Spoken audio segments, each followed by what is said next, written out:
Dalam kisah Star Wars prequel, kita diajak menyelami hubungan kompleks antara Anakin Skywalker, seorang Jedi muda yang ambisius, dan Padme Amidala, mantan Ratu Naboo, yang kini menjadi seorang senator. Pada awalnya, hubungan mereka tampak seperti kisah cinta klasik yang indah, dua jiwa yang terhubung oleh perasaan yang dalam dan tulus. Namun, di balik keromantisan itu, tersembunyi benih ketakutan dan keterikatan yang berlebihan, terutama dari pihak Anakin. Bukan sekadar cinta yang mendalam, tetapi sebuah obsesi yang membelenggu dirinya. Anakin bukan sekadar jatuh cinta. Ia terjerat dalam rasa takut yang mencekam akan kehilangan Padme. Bagi Anakin, Padme bukan hanya sekadar pasangan, melainkan pusat dari dunianya, sebuah sumber kenyamanan dan alasan keberadaannya. Ketakutan ini begitu kuat hingga mengaburkan pandangan Anakin tentang kebaikan dan kebenaran, membuatnya melangkah ke jalan yang gelap, meninggalkan prinsip-prinsip Jedi yang selama ini ia pegang. Dalam upayanya untuk mempertahankan Padme di sisinya, Anakin mengkhianati segalanya, teman, guru, bahkan dirinya sendiri, dan akhirnya beralih ke dark side, sebuah simbol dari kehancuran diri yang didorong oleh ketakutan yang tidak rasional. Ironisnya, apa yang Anakin paling takutkan akhirnya menjadi kenyataan. Padme tetap pergi, meninggalkannya dalam kegelapan yang ia pilih sendiri. Hal ini bukan hanya menunjukkan kehancuran seorang individu, tetapi juga menjadi refleksi mendalam tentang bagaimana ketakutan dan keterikatan berlebihan dapat menghancurkan hidup kita. Anakin menjadi simbol dari penderitaan manusia yang abadi. Ketakutan akan kehilangan. Ini adalah ketakutan yang sangat manusiawi, yang seringkali mendorong kita untuk berbuat hal-hal di luar kendali dan bahkan bertindak melawan nilai-nilai yang kita junjung tinggi. Para filsuf Stoik seperti Epictetus menawarkan pandangan yang berlawanan dengan cara pandang Anakin. Menurut mereka, keterikatan yang berlebihan terhadap hal-hal di luar kendali kita, termasuk hubungan dan orang-orang yang kita cintai, hanyalah sumber penderitaan. Mereka mengingatkan kita bahwa keinginan untuk mempertahankan sesuatu yang bukan milik kita adalah tindakan yang sia-sia dan bodoh, karena pada dasarnya tidak ada yang benar-benar berada di bawah kendali kita, kecuali pikiran dan sikap kita sendiri. Dalam pandangan Stoik, seseorang yang berusaha agar anak-anak, pasangan, atau teman-temannya hidup selamanya hanyalah mengejar hal yang mustahil. Hal ini bukan berarti Stoicism mengajak kita untuk menjadi acuh atau tanpa emosi, tetapi lebih kepada bagaimana kita menerima kenyataan dengan bijaksana dan tidak terjebak dalam ilusi kepemilikan atas hal-hal eksternal. Ketika kita merangkul ajaran Stoik ini, kita belajar untuk membedakan antara apa yang berada dalam kendali kita dan apa yang tidak. Ini bukanlah tugas yang mudah, karena keterikatan emosional adalah bagian dari sifat manusia. Namun, dengan pemahaman ini, kita diajak untuk merenungkan seberapa besar keterikatan kita memengaruhi tindakan dan keputusan kita, dan bagaimana kita bisa membebaskan diri dari belenggu ketakutan yang sebenarnya diciptakan oleh pikiran kita sendiri. Dengan mengurangi keterikatan pada hal-hal yang berada di luar kendali kita dapat menjalani hidup dengan lebih tenang dan bijak, tidak lagi menjadi mainan takdir seperti Anakin, melainkan sebagai pribadi yang merdeka dalam pikiran dan tindakan. Kisah Anakin dan Padme mengingatkan kita bahwa cinta yang berlebihan tanpa batasan dapat membawa kehancuran, bukan hanya bagi diri kita sendiri, tetapi juga bagi orang-orang di sekitar kita. Ini adalah pengingat akan pentingnya menjaga keseimbangan antara cinta dan kebijaksanaan, antara hasrat dan ketenangan pikiran. Dalam dunia yang penuh ketidakpastian, Stoicism menawarkan cara pandang yang membantu kita menghadapi hidup dengan lebih tenang, menerima kehilangan sebagai bagian tak terpisahkan dari perjalanan kita, dan merayakan momen-momen berharga tanpa terjerat dalam rasa takut yang melumpuhkan.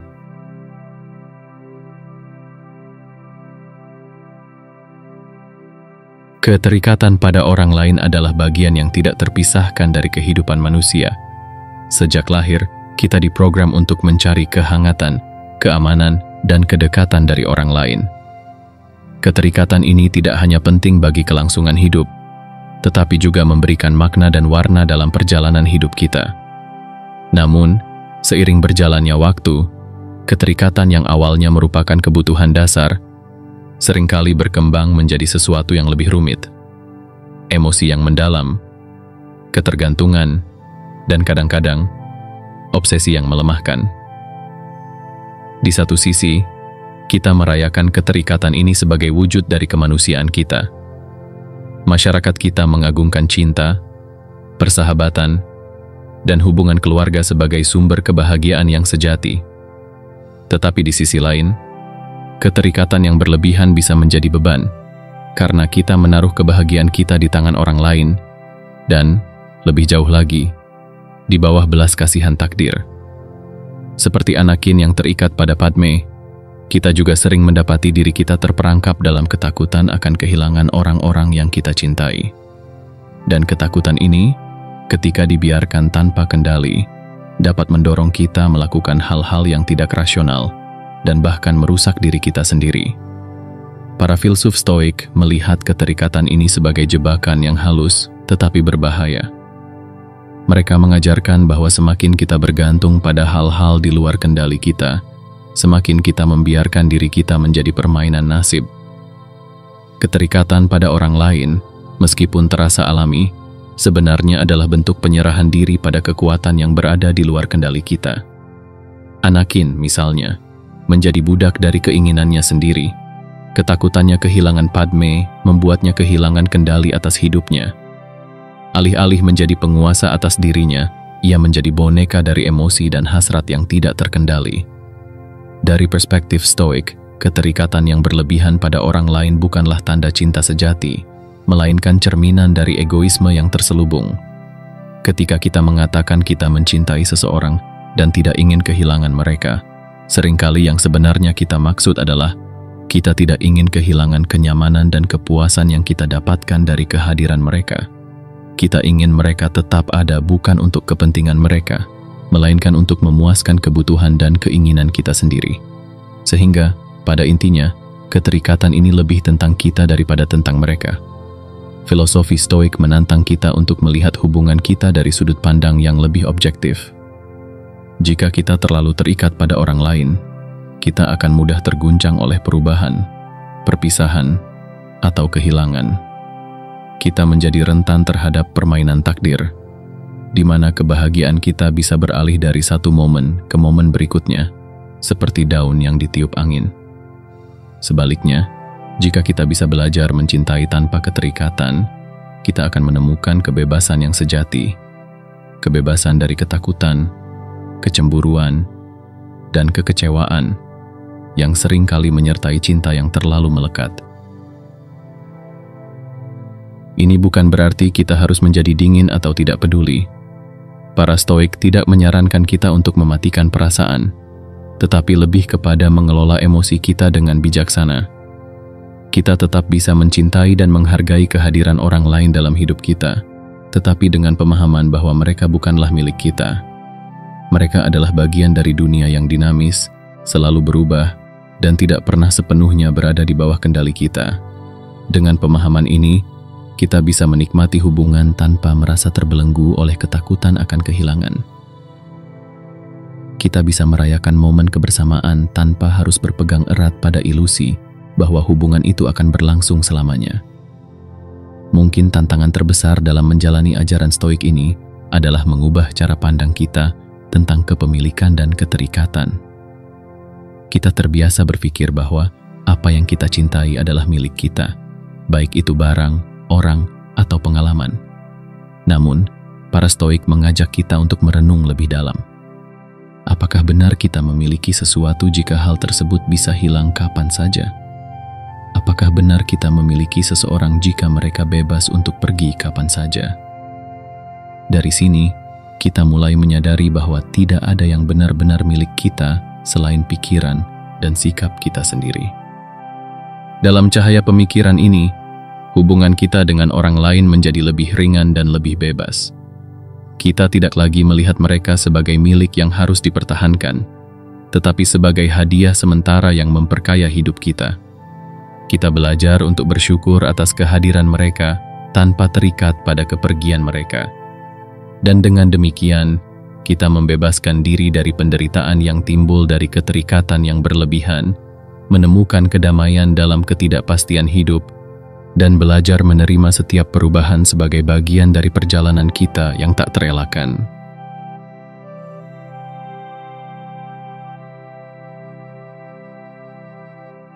Seringkali, saat kita kehilangan seseorang, entah karena perpisahan, pengkhianatan, atau kematian, perasaan yang muncul adalah bahwa sesuatu yang berharga telah diambil dari kita.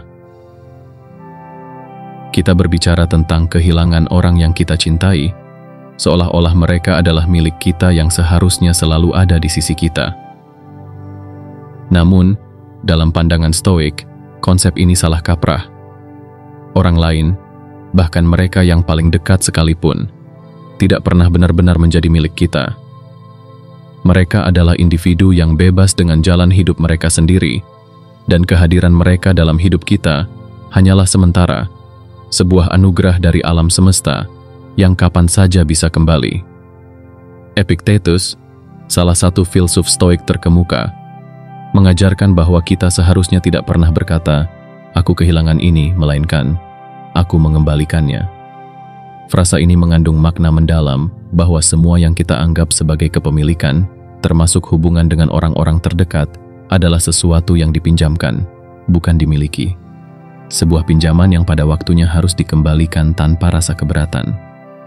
Ketika kita memandang dunia melalui lensa ini, kita mulai memahami bahwa tidak ada yang benar-benar milik kita, kecuali pikiran dan respons kita terhadap situasi. Menyadari bahwa kita tidak memiliki kendali atas orang lain membawa kebebasan, tetapi juga tantangan. Dalam budaya yang seringkali mengajarkan kita untuk menganggap orang lain sebagai bagian dari identitas kita, sebagai pasangan, teman, atau keluarga, kita tumbuh dengan perasaan memiliki atas kehadiran mereka. Kita merasa bahwa mereka berutang perhatian, cinta, dan komitmen kepada kita. Namun, filosofi Stoik mengajak kita untuk mempertimbangkan ulang persepsi ini. Apakah benar kita memiliki hak untuk mengharapkan orang lain selalu berada di samping kita?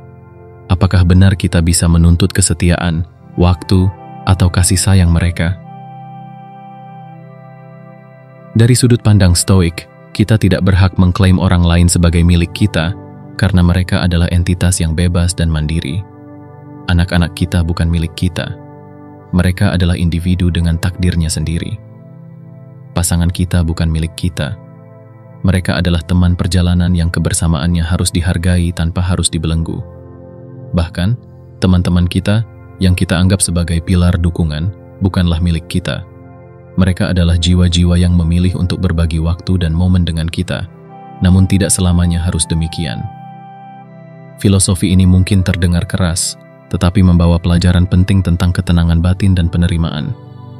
Dengan memahami bahwa kita tidak benar-benar memiliki orang lain, kita belajar untuk tidak berlebihan dalam keterikatan.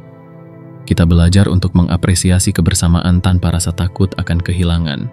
Setiap interaksi menjadi lebih murni, karena tidak ada beban ekspektasi yang membebani. Kita tidak lagi mengejar kepastian atau jaminan dari orang lain, tetapi menerima segala sesuatu apa adanya, sementara berubah, dan tidak dalam kendali kita. Keterikatan yang kuat pada orang lain seringkali menciptakan ilusi bahwa mereka adalah bagian dari kita, bagian dari identitas dan keberadaan kita. Ketika seseorang meninggalkan kita, baik secara fisik maupun emosional, kita merasa hancur karena kita berpikir bahwa sebagian dari diri kita ikut hilang. Namun, Stoicism mengajarkan bahwa perasaan ini adalah hasil dari kesalahan pemikiran.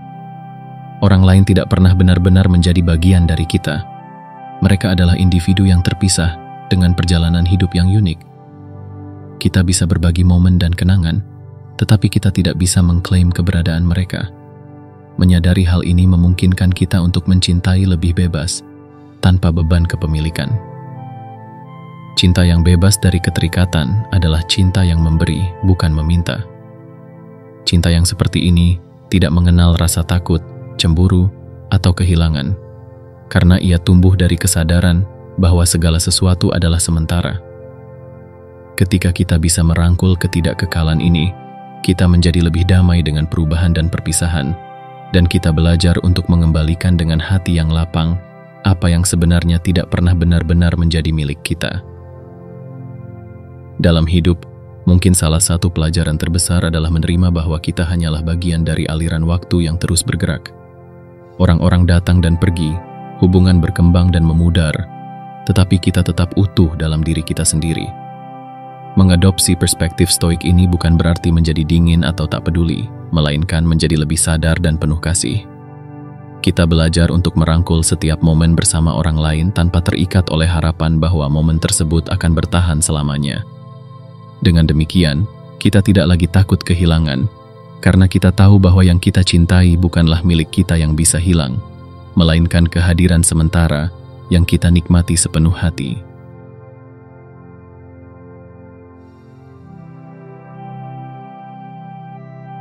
Di tengah gemuruh kehidupan yang penuh gairah, cinta seringkali digambarkan sebagai pengalaman paling puncak dari keberadaan manusia. Suatu perasaan yang mengangkat kita ke langit tertinggi dan sekaligus bisa menghancurkan kita ke dalam jurang terdalam. Dari sudut pandang budaya populer, cinta yang penuh gairah adalah sesuatu yang dirayakan, dianggap sebagai esensi kebahagiaan dan pemenuhan diri. Namun, bagi para filsuf stoik, gairah adalah lautan yang bergelombang, menggoyahkan perahu ketenangan batin, dan seringkali mengaburkan pandangan kita dari kebijaksanaan sejati. Stoicism memandang gairah bukan sebagai pencapaian, tetapi sebagai pengganggu dari kedamaian batin. Mereka mengidentifikasi 4 jenis gairah: kesenangan, nafsu, penderitaan, dan ketakutan. Dalam konteks keterikatan emosional pada seseorang, keempat gairah ini seringkali hadir dalam simfoni yang tak terkendali. Ketika orang yang kita cintai ada di sisi kita, kita merasakan kesenangan. Ketika mereka tidak ada, kita merasakan nafsu atau kerinduan yang menyiksa. Ketika kita takut kehilangan mereka, kita dilanda ketakutan. Dan ketika akhirnya mereka pergi, kita terjebak dalam penderitaan yang mendalam. Bagi para stoik, keadaan emosional seperti ini muncul dari apa yang mereka sebut sebagai persetujuan emosional atau emotional assent. Sebuah momen ketika pikiran kita secara keliru menilai sesuatu sebagai sangat baik atau sangat buruk, sehingga memicu respons emosional yang intens. Misalnya, kita mungkin berpikir bahwa keberadaan seseorang di sisi kita adalah hal yang sangat baik, sehingga ketika mereka pergi, kita merasa kehilangan sesuatu yang sangat berharga. Namun, dari sudut pandang stoik, tidak ada yang secara inherent baik atau buruk tentang seseorang yang berada di dekat kita atau jauh dari kita. Kehilangan dan perpisahan adalah bagian alami dari kehidupan, tidak lebih dari sekadar peristiwa yang netral. Untuk membebaskan diri dari penderitaan emosional, Stoicism mengajarkan bahwa kita harus melatih pikiran kita untuk tidak memberikan penilaian yang tidak rasional terhadap situasi. Dalam setiap momen, kita diundang untuk mengamati perasaan kita dengan jarak tertentu, menyadari bahwa emosi kita seringkali adalah hasil dari pikiran yang keliru atau tidak selaras dengan kenyataan. Ketika kita merasa bahwa kehadiran seseorang adalah hal yang sangat baik dan ketiadaan mereka adalah hal yang sangat buruk, kita mengizinkan emosi mengendalikan kita, alih-alih memegang kendali atas pikiran kita sendiri. Epictetus menekankan pentingnya berlatih dalam hal-hal kecil sebelum menghadapi tantangan yang lebih besar.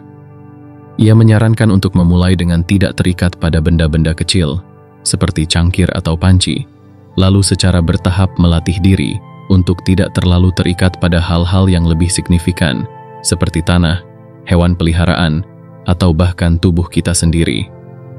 Dengan latihan yang konsisten, kita bisa melatih diri untuk tidak terlalu terikat pada orang-orang yang kita cintai, menerima bahwa mereka pun adalah bagian dari dunia yang berubah dan tidak dalam kendali kita.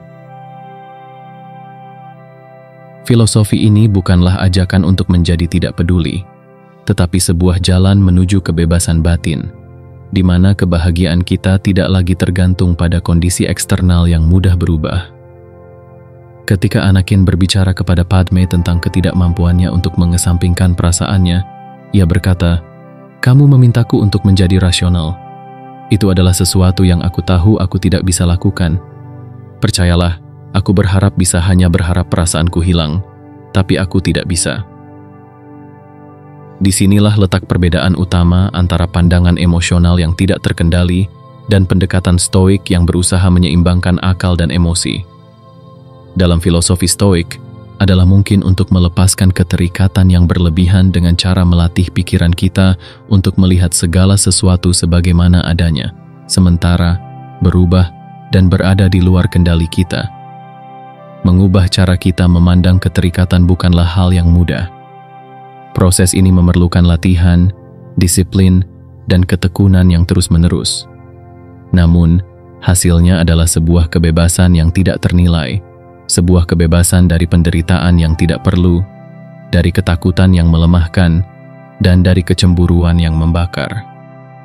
Ini adalah perjalanan untuk menjadi lebih dari sekadar reaktif terhadap dunia luar, tetapi untuk menjadi penguasa dari batin kita sendiri. Dengan belajar untuk tidak memberikan persetujuan emosional yang berlebihan, kita bisa menjalani hidup dengan lebih damai, menerima bahwa tidak ada yang benar-benar milik kita, dan bahwa setiap orang yang kita temui dalam hidup hanyalah sementara, datang dan pergi sesuai dengan jalannya alam semesta. Kita belajar untuk menghargai tanpa keterikatan, mencintai tanpa rasa takut kehilangan, dan merayakan hubungan tanpa harapan yang membelenggu. Pada akhirnya, filosofi stoik mengajak kita untuk hidup dengan keikhlasan dan ketenangan, menerima setiap momen dengan rasa syukur, dan membebaskan diri dari ikatan emosional yang hanya membawa penderitaan.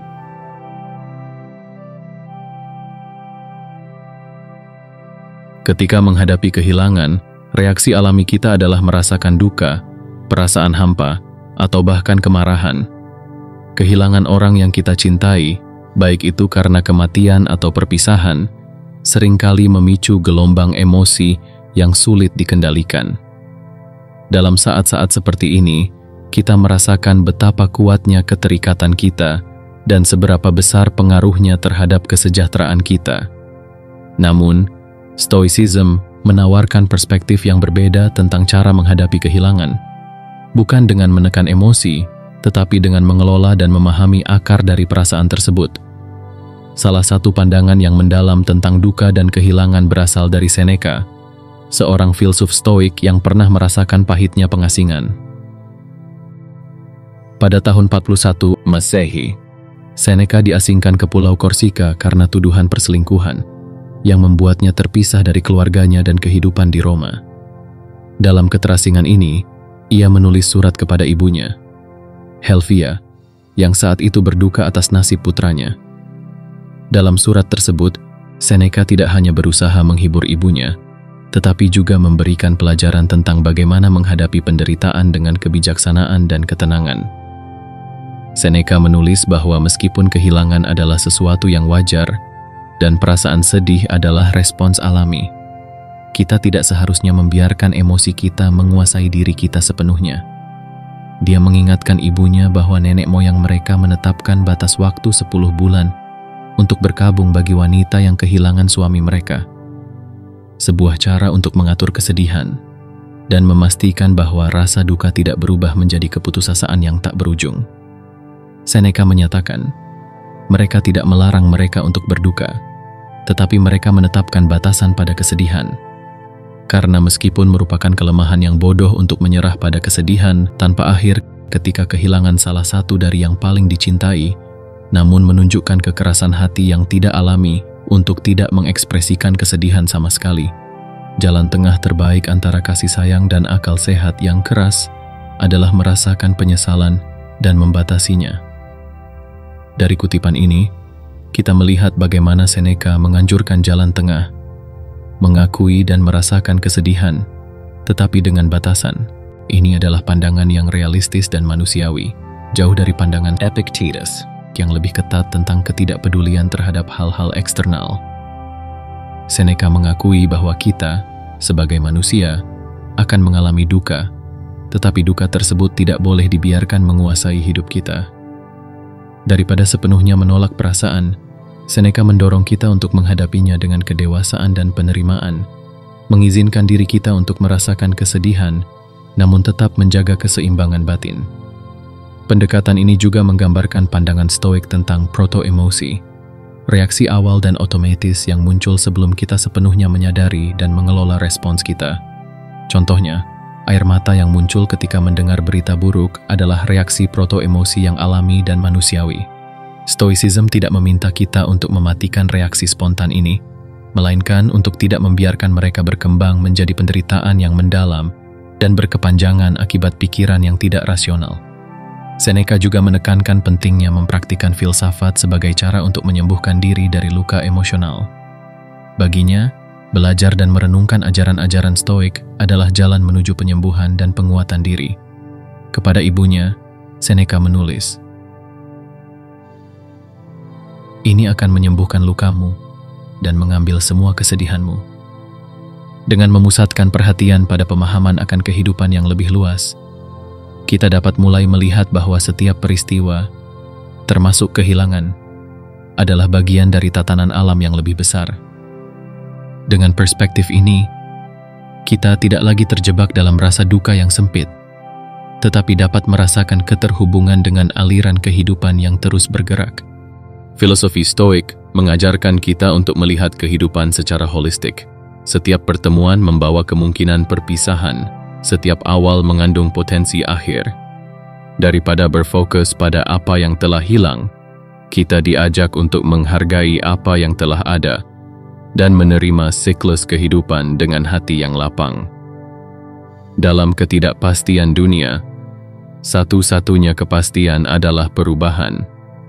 Dan dalam perubahan inilah kita menemukan pelajaran terbesar tentang ketabahan dan penerimaan.